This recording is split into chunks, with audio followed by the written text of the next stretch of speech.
siguiendo el curso de la última exposición ya, exposición número 9, eh, voy a continuar un tema que de hecho la empezó Alexander la exposición pasada. Eh, Me parece que se quedó dando algunos ejemplos de problemas de optimización. Le faltó mencionar el tema, por ejemplo, de la existencia, así que como que se quedó en esa parte, voy a retomar ese punto de la existencia, cerrando con la unicidad. Eh, este tema, bueno, ya lo hemos visto en seminario de tesis con el profesor Eric, así que va a ser también un poco como un repaso. Desde ya pido disculpas, creo que me ha faltado estudiar más el tema, así que hay unos huecos que he ido dejando, pero vamos a ver. En las aplicaciones, la mayoría de las cuestiones de existencia y unicidad de soluciones óptimas pueden ser respondidas mediante los siguientes resultados, ¿no? Entonces, a ver, para el tema de la existencia, básicamente esta parte nos dicen de que este teorema es bastante fuerte y si es que no llegáramos a encontrar una solución, por lo general tiene que haber sido que hemos modelado mal el problema o básicamente nos dicen la mayoría de resultados de existencia de soluciones se reducen a aplicar este teorema. Es un teorema bastante fuerte. Y de hecho, el profesor Eric también lo demostró, aunque no lo mencionó como teorema de Weierstrass, pero sí dio este resultado. Fue uno de los primeros resultados, ¿no? Porque no te exige mucho, simplemente te exige, ni siquiera exige continuidad, ¿no? Solamente la semicontinuidad inferior sobre un conjunto compacto. Bien. Vamos a ver la prueba tal como lo plantea el libro. Entonces empieza diciendo, ya que tenemos un conjunto que no es vacío, entonces podemos elegir una secuencia dentro de ese conjunto, para el cual la secuencia de valores CF aplicada en este conjunto converge a este punto. Ya, esa parte no la entendí ciertamente. Sí entiendo que obviamente como no está vacío se puede elegir. El tema es, ¿necesariamente convergería a este punto? No me quedó tan claro. Supongo que por el hecho de que F es semicontinua, podríamos hablar de que, bueno, primero, en primer lugar, existe este punto. El tema este B necesariamente coincide con, por ejemplo, el límite de todos estos puntos de acá. ¿Podríamos decir eso? Es una pregunta ahí abierta, ¿no? Dice, toma en cuenta que en este punto todavía no sabemos si el B es mayor que el menos infinito. Ahora vamos a tomar una subsucesión convergente de un pseudo con límite en T. Bien. Primero, T es acotado. Y hay un teorema de Bolzano-Weierstrass que nos dice que si nosotros tenemos una sucesión acotada, por lo tanto va a existir una subsucesión convergente, ¿no? Entonces, en virtud de eso, es posible tomar esta subsucesión. Bien. Luego, dice, el límite de los valores de f de esta subsucesión, es decir, si a cada uno de estos nodos le aplicáramos el f, entonces esa nueva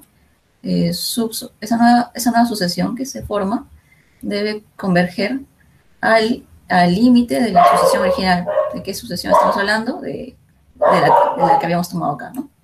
Recuerde que esta de acá es una subsucesión de la original. Entonces sí tiene sentido, perdón, entonces tiene sentido hablar de que el límite de las F, ¿no? de aplicados a esto, convergen al límite de la asociación original. Bien, hasta ahí todo bien. Dice, ahora reemplazamos la sucesión T sub 1, T sub 2 por la subsucesión elegida y dejen la notación igual. ¿Okay? Dice, ahí viene la parte que no entendí. Entonces, Bueno, esta parte sí, ¿no? Porque el límite de I cuando tienes finito, básicamente estamos diciendo, ¿no? Que si la sucesión original, que es esta de acá, ¿no? O el límite de los valores de aquí tiende a B, entonces, por lo tanto, también el de la subsucesión también va a tender a esto, ¿no? Y esto de acá va a ser mayor a f de t. ¿Esto por qué se cumple?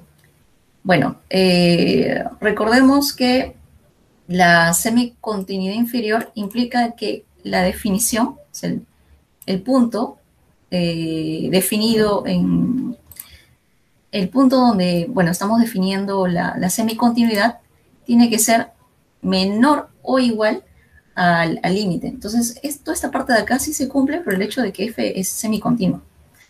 Yo esto lo vamos a ver. Voy a jalarme, de hecho, la, la exposición, bueno, el libro del profesor Eric. Y, por ejemplo, acá nos da ¿dónde está la definición de semicontinuidad? Aquí creo que la tenemos. Sí. Aquí tenemos, de hecho, acá tenemos una gráfica, pero lo podemos ver mejor, ¿no? F es semicontinua inferiormente, y de hecho de acá, el F en 1, es este puntito de acá, ¿no? Entonces, si por ejemplo nosotros a propósito hiciéramos que la definición del F en 1 estuviera por acá, ahí ya el F dejaría de ser semicontinua inferiormente, ¿no? Tiene que estar por debajo del ínfimo. Entonces, por esa razón, a ver, volviendo. Entonces, bueno, tiene sentido decir esto. Y dice, además, el B, bueno, esto de acá ya lo sabíamos por lo que habíamos planteado por acá, ¿cierto? Y F de T pertenece a los reales. Bien. Y ahí ya concluye de frente, ¿no? Así obtenemos, ya esa parte ahí sí me perdí, sinceramente. Me perdí cómo llegó a concluir esto. Pero sí entiendo de que esto ya nos diría de que efectivamente existe el mínimo, ¿no? de F. Bien. Aquí hace un recordatorio, que básicamente es un repaso de este teorema, ¿no? Dice, recordemos que compacidad equivale a cierre y acotamiento. Entonces, quiere decir que este teorema se reduce a verificar 4 condiciones. Primero, verificar de parte de la función, hay que verificar el que sea semicontinua, o en todo caso, la propiedad más fuerte, que es la continuidad. Y de parte del conjunto compacto implica revisar 3 condiciones. Lo primero, que sea no vacío, y las otras 2, que sea cerrado y acotado, ¿no? Entonces, esta parte nos indica de que la propiedad más difícil, por lo general, va a ser verificar que el conjunto sea acotado. Bueno, y de ahí ya empieza a dar un preámbulo acerca de la propiedad del teorema que vamos a hablar a continuación.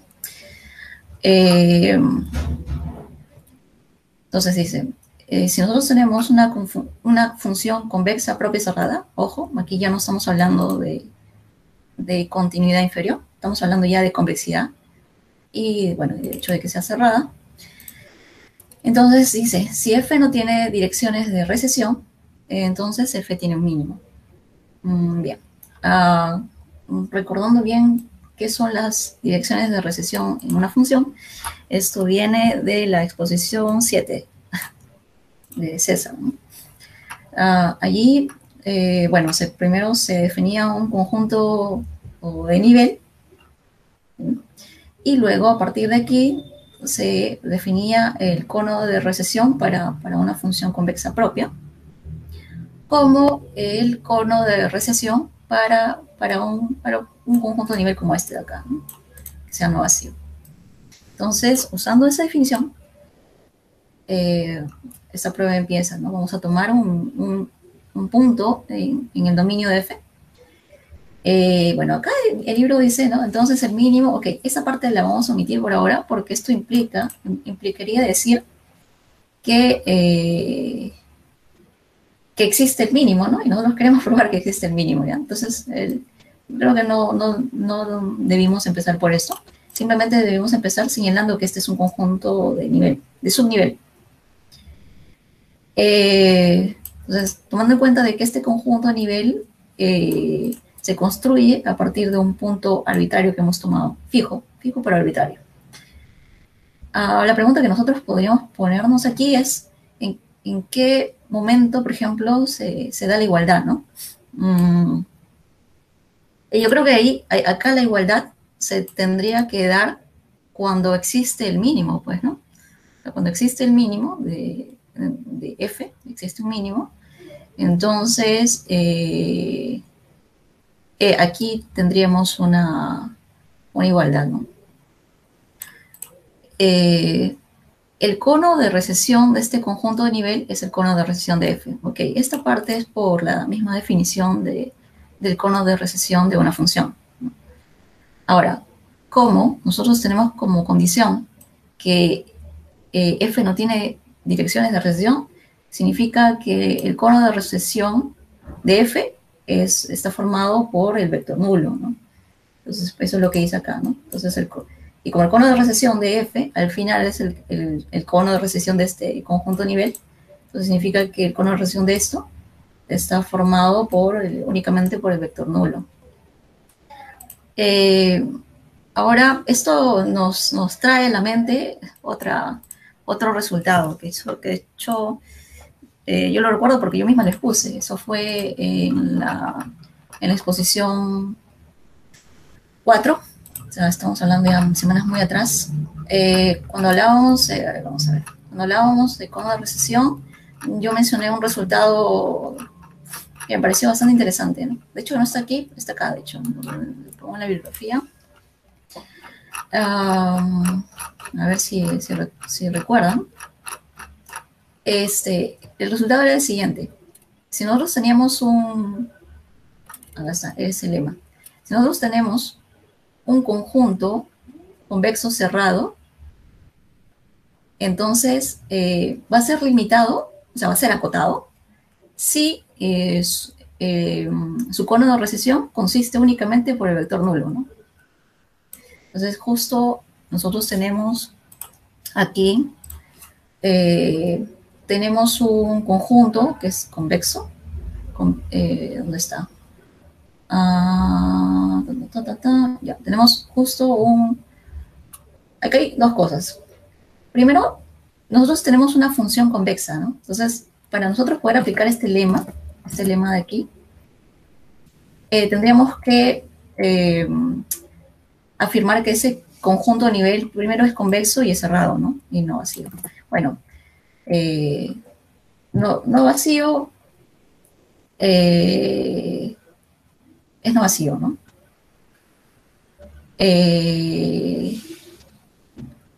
Ahora, es convexo. De hecho, se puede demostrar convexo. Sí, lo demostré. No es tan complicado. Son tres líneas nomás de demostración. De demostrar que esto es convexo a partir de que la función es convexa. No es tan complicado. Se puede demostrar. Lo que no llega a demostrar es que más bien si esta función es cerrada, entonces esto también es cerrado. Tendremos que demostrar eso. Pero parece que tampoco es complicado. Entonces, si nosotros tenemos aquí que esto es convexo, es cerrado, y por este resultado ahora sí podemos, no sé, aplicar este lema, entonces con eso ya tendríamos que este conjunto de acá es compacto, ¿no? Que es lo que concluye acá. Ahora, aquí nos menciona aplicar el teorema 7.2.1, o sea, el teorema de Weierstrass. Y aquí viene la cosa. El teorema de Weierstrass dice... ok, es sobre un conjunto compacto no vacío, y eso nosotros lo tenemos, pero ahí lo que nos exige es la semicontinuidad inferior de la función. Y nosotros aquí tenemos solamente la convexidad. Y nosotros con la convexidad podríamos, o sea, porque sea convexidad propia, ¿no? Podríamos decir que la función es continua. Es una pregunta. Bueno, no es tan obvio, porque de hecho, si una función es convexa, la continuidad de la función es cierta en el caso en que X sea R2, por ejemplo. Creo que en R sí hay contraejemplos. Entonces, tampoco no es tan obvio afirmar de que esta función así va a ser semicontinua, por ejemplo, ¿no? Eso es lo que me faltó también demostrar, para ahora sí recién aplicar el teorema, ¿no? Pero bien, ese es más o menos el bosquejo de la demostración. Y esos son los resultados de existencia. Ahora nos vamos a ir por la unicidad, ¿no? Bien. El teorema 7.2.3 nos dicen que existe como máximo una solución óptima para minimizar una función estrictamente convexa. Es un resultado bastante fuerte, pero no nos, por ejemplo, aquí no nos está diciendo nada acerca de existencia, ojo. Solamente dice si existe, va a ser, va a existir, o sea, va a ser único, ¿no? Nada más. Bien. La prueba empieza definiendo el ínfimo de este conjunto, ¿no? Ya. Aquí el tema es, estas f de x, nosotros tendríamos que asumir primero de que, bueno, está parcialmente ordenado porque, bueno, estamos en R, ¿no? Ahora, debería estar acotado inferiormente, por lo menos, ¿no? Primero, la función debería estar acotada inferiormente para poder hablar de ínfimo siquiera. Y bueno, por esa razón es que bien podríamos decir de que esto acá es finito, podría ser también menos infinito, por ejemplo, ¿no? Aquí estamos abordando el caso en que es finito, es decir, la función es acotada inferiormente. Luego dice, f asume su mínimo en el posiblemente vacío. Cuando dice posiblemente vacío, conjunto de subnivel, este de acá, bueno, dice posiblemente vacío porque nosotros no sabemos si esta función que hemos tomado posee un mínimo. Como ya decíamos, este teorema no garantiza existencia, ¿no? Solamente unicidad. Entonces, este conjunto de subnivel podría estar bien vacío. De hecho, ¿en qué momento esto de acá, por ejemplo, aquí tendríamos la igualdad? Pues tendríamos justamente la igualdad para el caso en que el f tenga un mínimo, ¿no? Porque si f tiene un mínimo, entonces quiere decir que justo aquí se daría la igualdad, ¿no? Ahí cumple la igualdad. Bien. Y bueno, dice, este es un conjunto convexo. Es un conjunto convexo por lo que ya hemos dicho, por lo que dije, ¿no? Que son 3 líneas nomás, que no es tan complicado de demostrar. Y por el hecho de que f es convexa. Bien. Ahora dice, si dejamos que x corra sobre este conjunto, ok, creo que esto ya sí es necesario para darnos una idea de dónde está vamos a jalar el Jamboard. Básicamente, nosotros tenemos vamos a sacar los guantes para escribir mejor. Nosotros tenemos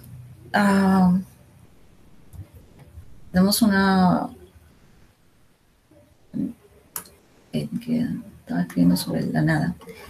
Tenemos una función, digamos, algo así, una función. Y vamos a ver algo más.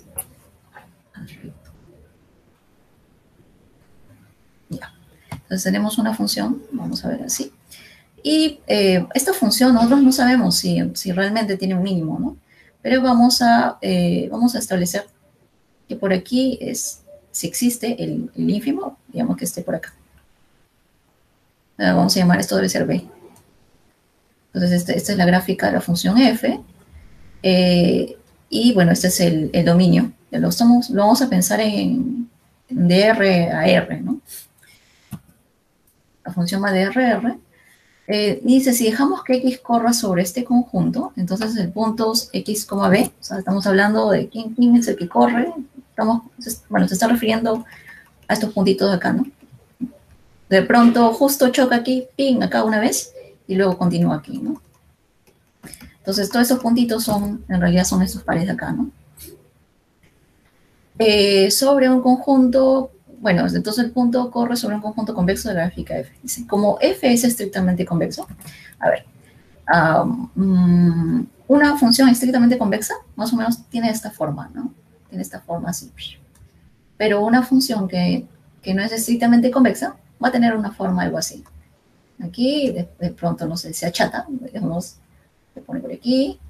Entonces, esta, por ejemplo, es estrictamente convexa y esta no. Entonces, como F es estrictamente convexo, este subconjunto convexo no puede contener ningún segmento de línea cerrada de longitud positiva.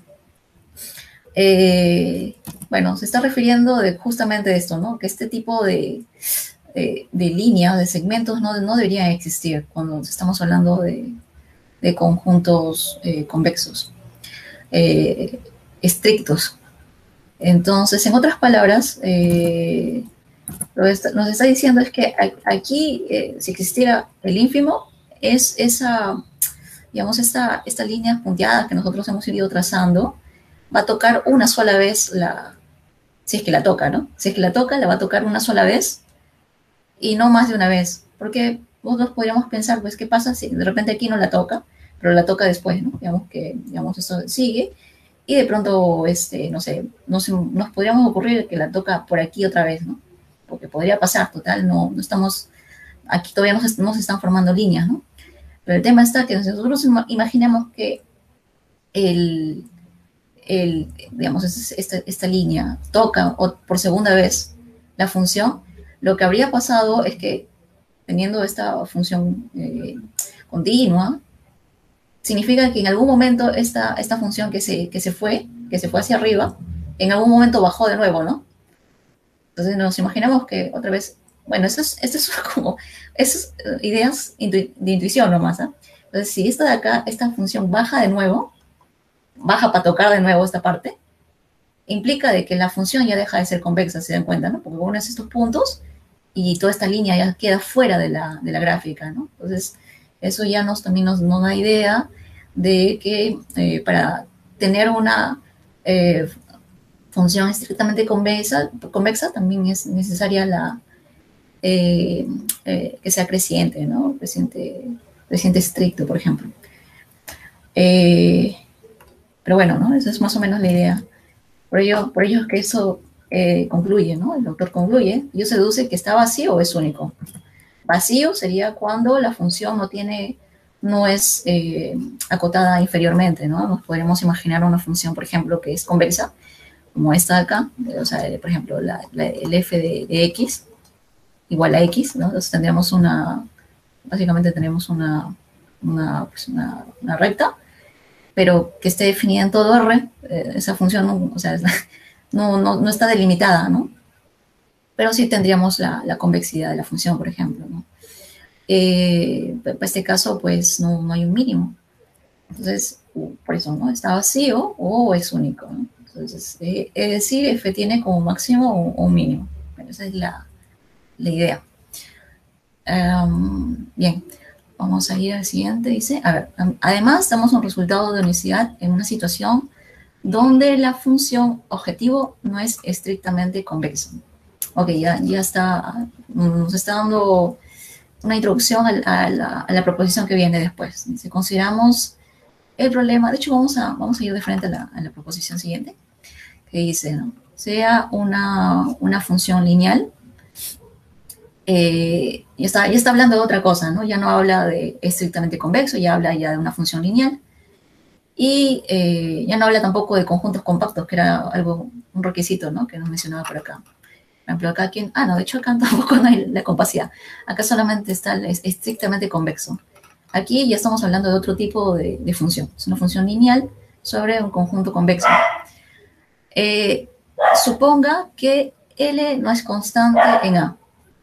Claro, nosotros podríamos suponer de que sí es necesario que no sea constante, porque si fuera constante, ay, ojo, recordemos otra vez, ¿no? Si fuera constante, se formaría una cosa como esta, ¿no? Y esto haría que la función ya no sea estrictamente convexa, ¿no? Y justo supongo que por ahí también va, que está muy enlazado con la proposición anterior.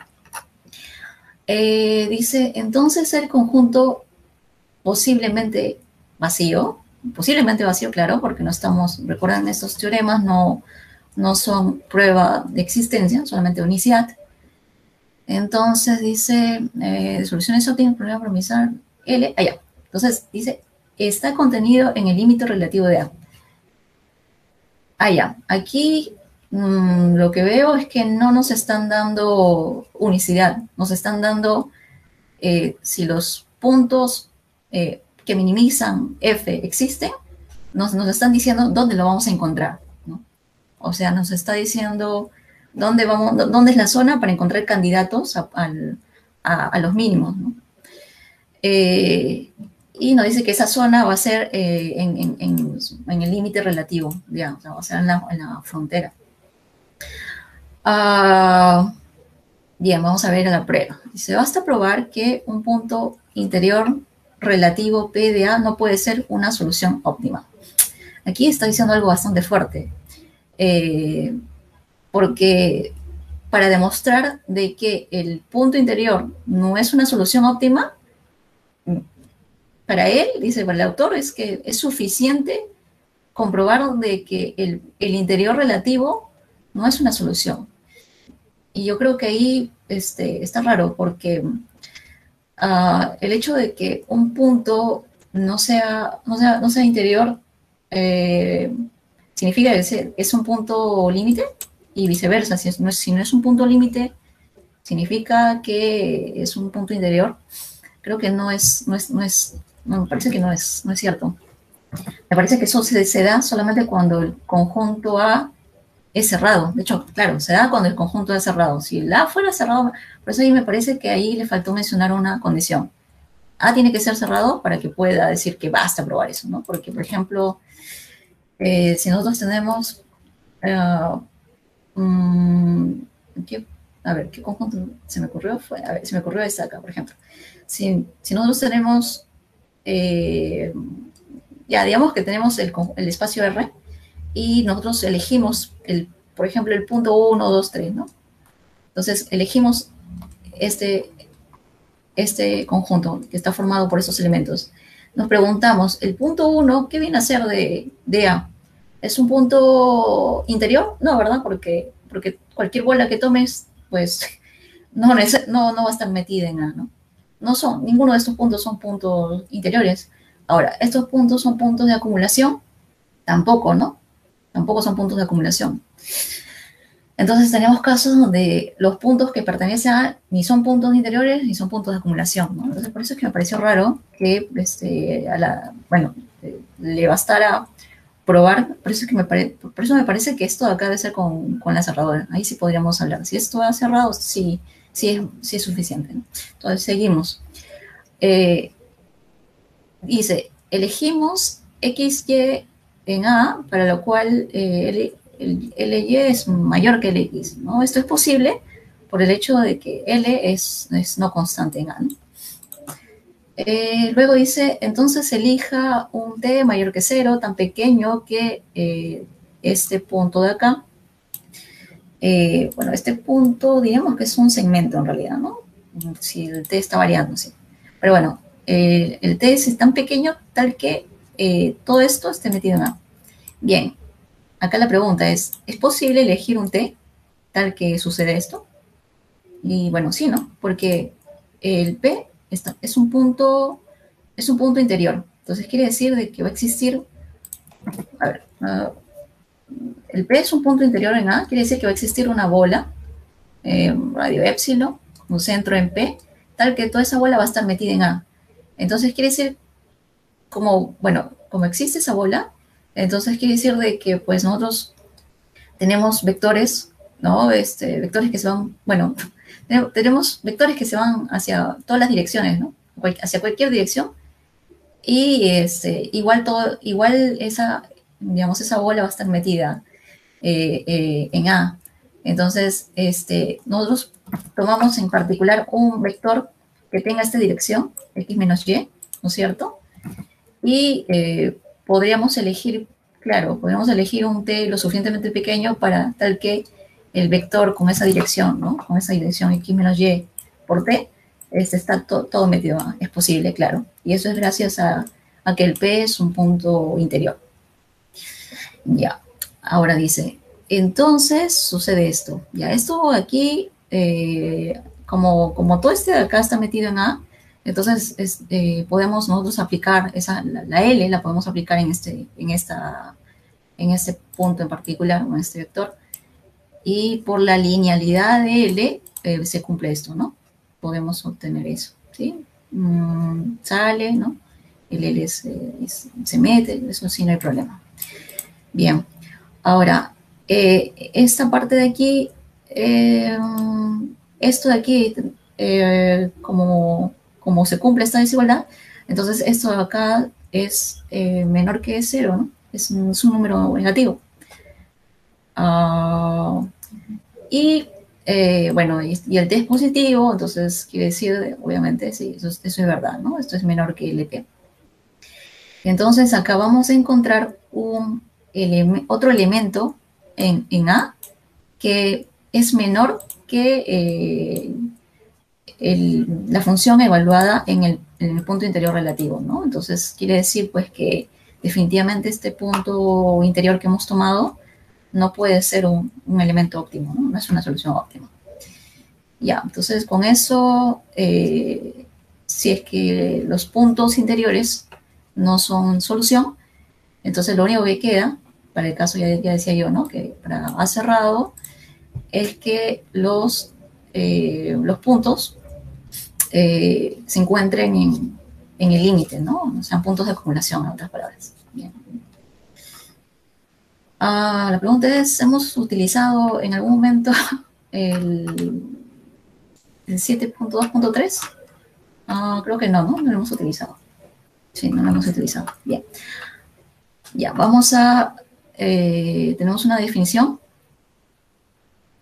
De hecho, sí tiene que ver con estas gráficas de acá. Dice, ¿no? Un conjunto convexo es estrictamente convexo si su límite relativo no contiene ningún segmento de línea cerrada de longitud positiva, ¿no?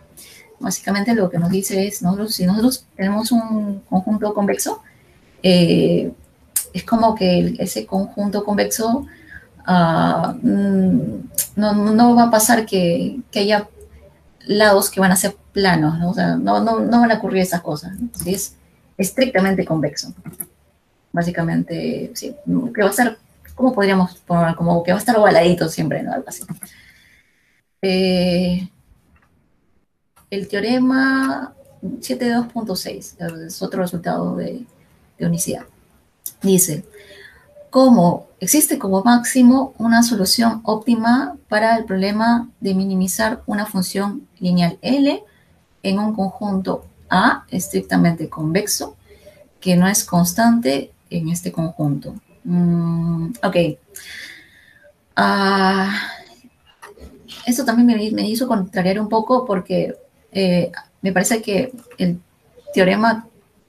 primer teorema es un teorema más fuerte, porque aquí simplemente nos dice, tenemos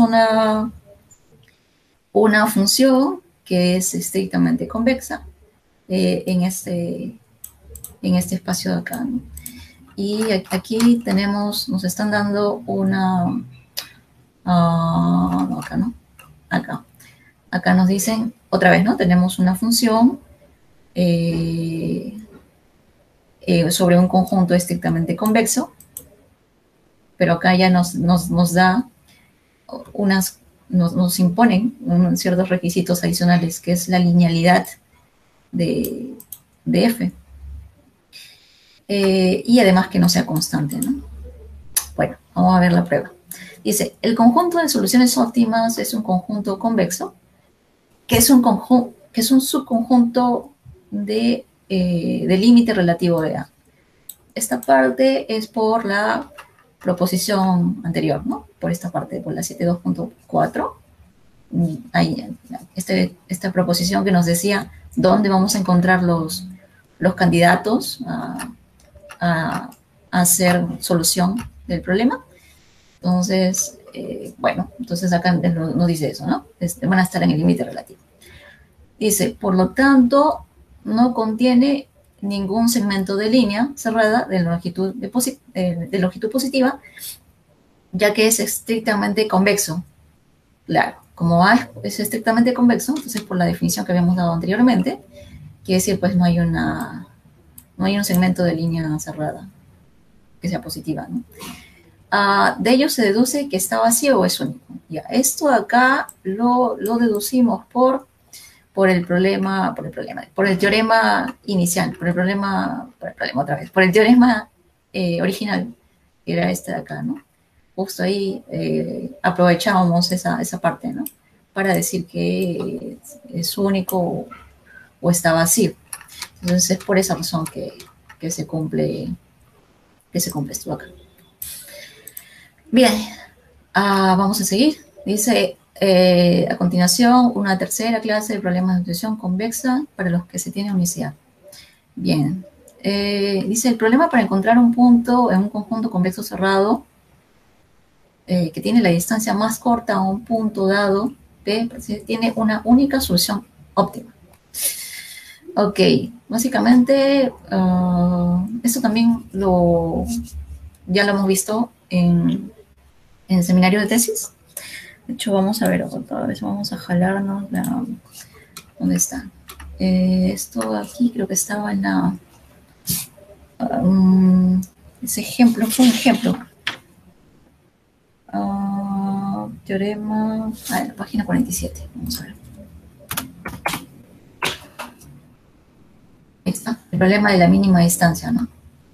Dado un conjunto, el problema de mínima distancia, ¿no? Si hay que cerrado, entonces existe el mínimo global del problema. Sí, básicamente es eso. Acá dice, pero es sobre un conjunto convexo cerrado. Quiere decir, si nosotros tenemos un conjunto convexo cerrado y tenemos un punto que es ajeno a él, entonces va a existir un único punto o una única, distancia que va a existir un único punto que va a minimizar esa distancia, ¿no? Eso podría darnos también de repente una idea de la definición de distancia, ¿no? De distancia entre un conjunto y un punto. Entonces, a ver, básicamente nosotros tenemos un conjunto. Ay, Dios, vamos a ver. Nosotros tenemos un conjunto, acá vamos a poner un conjunto A, que es convexo y que sea cerrado, ¿no? Y tenemos otro puntito que es que está ajeno a él. Entonces la distancia de aquí hacia aquí va a ser única. O sea, es decir, va a existir un único punto que va a minimizar esta distancia. No van a existir más. Creo que me parece que el profesor Eric, me acuerdo que esa vez mencionó un contraejemplo, ¿no? O bueno, un ejemplo. Eso se me está ocurriendo sobre la marcha. Creo que teníamos un segmento, por ejemplo, aquí. ¿Qué pasa si el conjunto no fuera cerrado, ¿no? Entonces, si tendríamos, por ejemplo, a ver, a propósito, vamos a ver. Entonces, si tenemos esto. Esto es simplemente va de 0 a 1. Y la distancia, ¿no? Un punto ajeno acá. Entonces, la distancia dice, la distancia más corta va a ser de aquí hacia aquí, ¿no es cierto? Ese era el contraejemplo, ya no me acuerdo. Bueno, fue un error meterme por esta vía, pero creo que era eso. ¿Qué pasa si esta de acá? Claro, ¿qué pasa si esto está abierto? Entonces, ¿cuál sería el punto que minimiza, ¿no?, esta distancia de acá? Creo que esa era la idea. Bueno, vamos a seguir. No hay resultados de unicidad para los óptimos globales de los problemas de optimización no convexa. Y aquí, ya, por ejemplo, nos está dando un dato que podría ser interesante, un dato interesante para investigar, por ejemplo, porque básicamente está afirmando de que no, por el momento, no existen resultados para problemas de optimización no convexa, ¿no? Entonces podría ser un campo interesante de investigación. A continuación, una ilustración del uso de esos resultados de existencia y unicidad para la optimización convexa. Bien, seguimos con optimización convexa. Acá, bueno, el autor empieza hablando acerca de un problema que se le presentó en un doctorado. Ahí cuenta un poco la anécdota de que en ese momento no lo pudo resolver, pero en sí no era tan complicado. Entonces, básicamente el problema se traduce a esto. Nosotros tenemos tres líneas de rectas disjuntas en el espacio R3. Al menos dos de ellas no deben ser paralelas. El problema, bueno, si bien es cierto en esta gráfica las rectas parecieran que están en el mismo plano, pero en realidad no lo están, ¿no? En realidad, si nosotros prolongamos las rectas, digamos, nunca se chocan, porque es como que una está debajo de otra, vamos a llamarlo así. Están como que esta está en el piso 1, esta está en el piso 2, esta está en el piso 3, de manera que no se van a tocar. Entonces el problema es minimizar la función. Entonces imaginemos que de aquí nosotros, no sé, pusiéramos una liga, una liga, y empezáramos a mover digamos que es una liga que se desliza, ¿no? Entonces el problema consiste en encontrar el mínimo, o sea, los puntos donde ese triángulo obtenga su menor perímetro, ¿no? Esa es la idea. Entonces dice el punto PI corres, ok, claro. Entonces, como decía, ¿no? Este punto de acá en realidad se desliza por toda la recta L1, y lo mismo para L2 y L3. Y bueno, la idea es, tenemos que demostrar de que primero va a existir una solución para este problema, y lo otro es que esa solución va a ser única. Bien. A ver, dice, este es un problema de optimización convexa, ya que los tres términos de f son convexos. Cuando dice los tres términos de f, se refiere a las funciones de distancia, ¿no? Esto también viene de un problema de... Esta es la exposición... ¿Qué exposición era? Creo que era la 4 o la 7. Creo que en la exposición 7, sí, ahí justo. En la última parte de la exposición 7, hice un ejemplo acerca de una función convexa que no diferenciable, ¿no? Y justo tomé la función norma, ¿no? Esta función es convexa. Entonces, por eso es que habla de aquí, de que esta función de aquí, ¿no? Cada una es convexa, y la suma de funciones convexas es convexa. Bien. Dice, la existencia de una solución óptima se sigue del teorema 7.2.2. ¿Qué nos decía el teorema? Es Weierstrass, ¿no? El teorema 7.2 creo que es Weierstrass. No, eso no es Weierstrass, era esta de acá. Tenemos una función convexa propia cerrada, ¿no? Sí, ok, es convexa, sí. Y además tendríamos que verificar que f no tiene direcciones de recesión. Ya, eso de que no tiene direcciones de recesión, pues yo diría que sí, ¿no? Porque Eh, Recordemos que un vector de recesión era aquel que si nosotros eh, prolongáramos el vector, ese vector nunca, bueno, o esa prolongación nunca se saldría del conjunto, pero como se trata de conjuntos, este es un conjunto, o sea, el triángulo que se forma es un conjunto acotado, entonces su dirección o su cono de recesión, o la dirección de recesión es nulo, ¿no? No tiene direcciones de recesión. Su cono de recesión está formado únicamente por el vector nulo. Entonces, para mí ya, con eso ya es claro, ¿no? Ya tendríamos el otro requisito para aplicar en la proposición. Bueno, él acá sigue, ¿no? Entonces, si elegimos, básicamente lo que hace aquí es parametrizar el punto, ¿no? Cada punto de esta recta la parametriza de esta forma. Igual hace para las demás rectas. Y luego, bueno, dice, entonces, son la norma euclidiana de una función vectorial de la forma más de b, y para al menos uno de los tres b no es el vector c.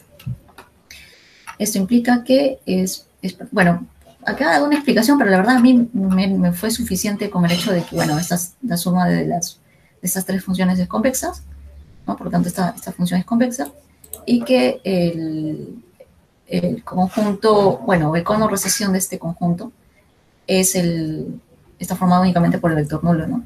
Entonces, con eso ya podríamos nosotros aplicar el teorema 7.2. El punto 2, lo cual nos garantiza la existencia de la solución. Bien, la siguiente parte ya estamos hablando de unicidad. Y para ello nos vamos a colgar del teorema 7.2.3. A ver, ¿qué nos decía el teorema 7.2.3? El teorema 7.2.3 hablaba, ok, era bastante fuerte, ¿no? Porque solamente exigía la estricta convexidad de F. Ya, ahora el tema aquí, a ver cómo nosotros llegamos a la estricta convexidad. Bien. Ya, dice, como los tres términos de F son convexos, ¿no? Por el ejemplo que ya había dado, por lo que había dicho, ¿no? La exposición 7, ¿no? Basta con mostrar que al menos uno de ellos es estrictamente convexo. Acá hay otro resultado. Si nosotros tenemos la suma de una función convexa con otra estrictamente convexa, el resultado es una función estrictamente convexa. Eso no es tan complicado de mostrar, es también 2-3 líneas nomás. Sí, pero sí se da. Entonces, creo que lo único que nosotros tendríamos que nos quedaría por demostrar es que, primero, que esto de aquí no se hace en cero y que no es una función constante, ¿no? Entonces dice, bueno, otra vez, ¿no? Lo parametriza y vamos a considerar las diferencias. Parametriza la función y empieza a tomar las... a ver, nosotros imaginemos esto, ¿no? Tenemos no sé, pongamos que son como barras y las estamos moviendo. Entonces, y tenemos que sacar la distancia entre un punto y otro, ¿no? Entonces, básicamente, al nosotros saber que estas barras están disjuntas, son disjuntas, quiere decir que en ningún momento las distancias entre uno y otro punto van a ser cero, ¿no? Porque están disjuntas.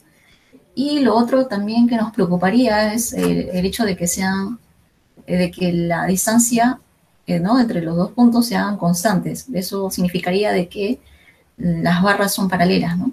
Pero acá la condición nos está salvaguardando eso porque dicen de que al menos dos de ellas no son paralelas, ¿no? Y con eso nosotros podríamos decir que lo que dice acá, ¿no? Ninguna de estas tres funciones toma el valor de cero por el hecho de que las barras, ¿no? Las rectas son disjuntas y Y las tres no pueden ser constantes, claro, las tres a la vez no pueden ser constantes. Entonces, suponemos que la que no es constante es esta de acá, ¿no? Si es que no es esta, podríamos tomar esta sin pérdida general o esta, ¿no? Da igual.